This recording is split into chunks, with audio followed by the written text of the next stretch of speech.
एक बड़ी ही रिलेटेबल चीज हाथ लगी है, सुन के जाना। तो कहानी कुछ यूं शुरू होती है। एक लड़का मेरा क्लासमेट हुआ करता था। नो सिगरेट, नो अल्कोहल, यहाँ तक कि वो लड़कियों से भी दूर रहा करता था, बाकियों से बिल्कुल डिफरेंट। तो होता ये है कि फैमिली इश्यूज के कारण उसे कुछ महीनों के लिए स्कूल छोड़ना पड़ता है और फिर वो मिड सेम तक वापस भी आ जाता है। लेकिन कुछ टाइम के बाद हमारे प्री बोर्ड्स शुरू हो जाते हैं। तो होता क्या था कि मोस्टली स्टूडेंट्स अपने व्हीकल से ही स्कूल आया करते थे, क्योंकि सबको जल्दी निकलना होता था।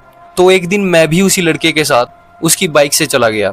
हाँ, मेरा घर रास्ते में ही पड़ता था। तो रास्ते में उसे कुछ दोस्त मिल जाते हैं जो कि उसने उसी टाइम पीरियड में ही बनाए होंगे, और मेरी आंखें तब फटी की फटी रह जाती हैं जब मैं उसे सिगरेट फूंकते और शराब पीते हुए देखता हूँ। और सबसे बड़ी बात, उसके चेहरे पे गिल्ट नाम की चीज तक नहीं थी।